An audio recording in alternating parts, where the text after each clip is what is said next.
So yeah, it's safe to say it's been a pretty sad summer for the Six Flags parks. I mean, even the ones that have opened have struggled to pull in the numbers. I mean, a lot of the videos you'll see online like show decent crowds, but a lot of those are like from the weekend. Like, I want to see what the crowds are during the week at a lot of these parks. I'm sure they are not very good. In fact, I have seen a couple of videos, and yeah, no, they are not very good. And then obviously you have a bunch of parks from Six Flags that just haven't opened and will not open in 2020. I mean, Cedar Fair just had their earnings report a couple days ago, and they said, all right, we have a bunch of parks that aren't going to open this year. I'm sure Six Flags, when their earnings report comes out, is going to do the same. So, you know, bottom line is Six Flags has had a rough summer. Usually summer is their best time of the year, despite what Jim Reed Anderson might tell you. Fourth quarter has now become one of our strongest quarters, and we gain our most increases in attendance and revenue generally in the fourth quarter. Summer is the best time of the year for Six Flags. That is when they get the most attendance, that's when they get the most revenue, and that is really where they make their profits. So how about we start off by talking about this video at the beginning of this video inception. And you see in the title here, it says, Six Flags Great America unveils reopening plan. Management says it could open safely today. Okay. Check the date on this one. May 26th, 2020. Keep in mind, this was before any Six Flags park had managed to reopen. The first one opened on June 5th. That was Frontier City. So then why is it that they haven't been able to reopen? Well, let's watch the video and find out, I suppose. If nothing changes in Illinois, Six Flags Great America can't reopen until large gatherings are permitted.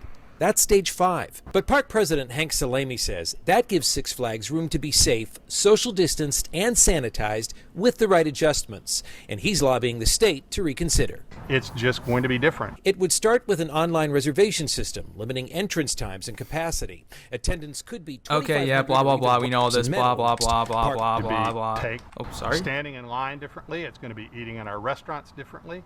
And it's going to... They're already hiring just to be prepared. It's going to take more later than we've ever No shot. Pause the video. No shot. They were hiring people in May? Okay, so here's the funny part. So they just said this. That the park would not be able to open until phase 5, right? Phase 5, okay? If you don't know, in Illinois, phase 5 basically means when there's a vaccine or herd immunity. So, obviously, them going on the news here to spout all this is obviously basically a message to the governor and to the Illinois state government, who won't take their calls, basically saying, hey, we're ready to open. Please let us open. Please, God, let us open. But, of course, they're not going to let them open. Illinois, they're not going to bend the knee to Six Flags. They don't care about them at all. And they could care less if Six Flags packed up and left the next day. Really, they can care less. So, why is it then that they decided to start hiring people already? Like, I wonder how many of these people are still, like, on the staff for Great America right now and are just waiting for them to open. When, let's be honest, it is August now, and they're not opening. Now, if they were lucky enough to get cast as a team member for Hurricane Harbor, well, hey, it's your lucky day. They managed to somehow get that open. How they did that and not the theme park, I don't know. I've literally no idea how they managed to do that. But they got Hurricane Harbor open. But the theme park, I would pretty safely bet against it opening this year, especially during that it is now August. So kind of an interesting choice. I really hope that a lot of those people who were preemptively hired by Six Flags found other jobs and weren't just hanging around waiting for Six Flags to open, because that ain't happening. So yeah, obviously it's a pretty sad situation for the parks that are currently closed and will stay closed for the foreseeable future. But what are the parks that are open right now looking like? I mean, I already mentioned that, at least on the weekends, they're still pulling pretty decent crowds. So, I mean, they must be doing all right, right? Oh my God, there's so many of them. Get the out of here! So, yeah, obviously, things aren't going super smoothly. I mean, when you're just letting people jump your fences below the roller coasters with the danger of them getting, hit by something and hurt, and you're not really doing that much about it, and security takes ages to show up and do something about it. Like seriously, let's pause the video here. Let's move back. This is from Officer O'Leary, by the way. Great channel. Check him out. If we go back here, you can see that we got these guys over here. Obviously, you know, masked down. You know, you can't talk to somebody without your mask down. I mean, that's just the rules. But basically, the reason why I want to go back to these guys is that you can see right here, look at this guy's patch right there.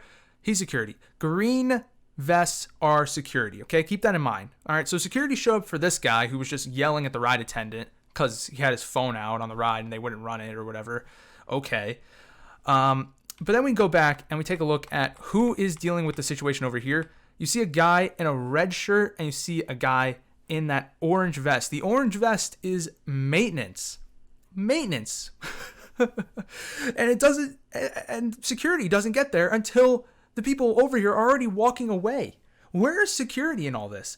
Like, now this was like right at the beginning of Great Adventure reopening, so it's possible that they were short-staffed. Certainly possible, but at the same time, this is like, come on. Like, how is it that nobody's calling for security? And how is it that security hasn't arrived to take care of this situation? And people are just chilling in the backstage area, fighting each other, arguing. And then, you know, it isn't until later you finally get them to walk away. And guess what? Look here, you can still see a bunch of maintenance guys. And there's only one security guard right there with the helmet on. Only one guy. And then, I don't know what the hell this maintenance guy over here is doing. Like, he just runs up to the people, telling the people who are fighting to get out of here. And this guy's like freaking out. Why do you care? Why do you care at all? Like, can't chirp? People can't chirp? Let them chirp, man. Let them chirp. Nothing wrong with chirping. So yeah, things aren't going the most smooth when it comes to theme parks that have reopened. I mean, operations aren't the best. I mean, obviously lines are delayed because they have to sanitize the rides and they have to social distance and all this stuff. And obviously, especially when you're talking about Six Flags parks, people don't want to obey these rules, right? I mean, like when they go to a Six Flags, they're just trying to goof around, do something, you know, relatively cheap that's kind of like, you know, a fun experience they don't typically get to do. And they don't want to always abide by the rules. I mean, that's just the bottom line. And usually on a regular day, them not abiding by the rules isn't necessarily the biggest deal in the world, right? You can take care of it. It's not going to be the end of the world, really, right? But during these times, if somebody's not wearing their mask, if somebody's not obeying the rules and isn't abiding by the guidelines put in place, then not only is that endangering everyone at the park, but it's also endangering the livelihood of said park, because if the park doesn't do anything about it, you already know the state's going to get involved and be like, hey, you're going to have to shut down. So, you know, usually, you know, a park is not necessarily responsible for their guests in that sense, right? I mean, they could just ban someone from the park, whatever, right? And be done with it if they break the rules. But in this case, given the current situation, I mean, they kind of are, right? They kind of are held a little accountable for that. Luckily, there hasn't been a park that's been shut down because of the actions of its guests yet. But you never know. If a park is too lackluster on enforcing their rules, it could be game over. I mean, you can even see here that the security guard in the back is not even wearing a mask. So, I mean, that's nice. But with all that being said, I still think there is a chance for Six Flags to turn everything around. I mean, listen, dude, the fact that they even got Great Adventure open in the first place is an unbelievable miracle. I had zero faith that park was opening. I mean, if you go back to my which parks are opening in 2020 video, I don't even remember the title, I'm sorry. But if you go back to that video, I say that there's a chance that Great Adventure could open in July or August, but I was pretty confident that New Jersey, given they had no reopening plan, that the park would eventually fall into the same category as Great America and Michigan's Adventure and not be able to open for the summer and most likely for the whole year. However, to my surprise, New Jersey still never came up with a concrete plan, and they just kept on randomly opening things whenever they felt like it. So Great Adventure ended up opening in July.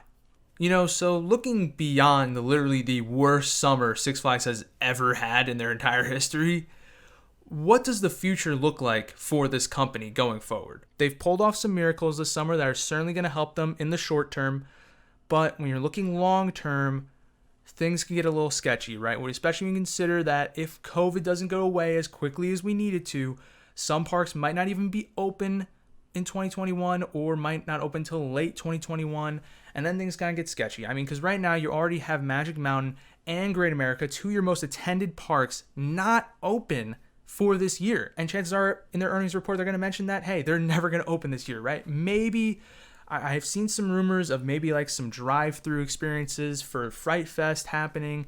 That could help them bring in some cash, but ultimately the company is going to struggle. They're going to lose money. And the question is, will they be able to stay afloat long enough to make it there? Maybe not in their current state. They might have to sell off some parks. But you know what? I think that would be a good thing in the long term anyways. So best of luck to Six Flags. And hopefully you guys survive this sad Six Flags summer. With that being said, I'll see you all next time. Peace.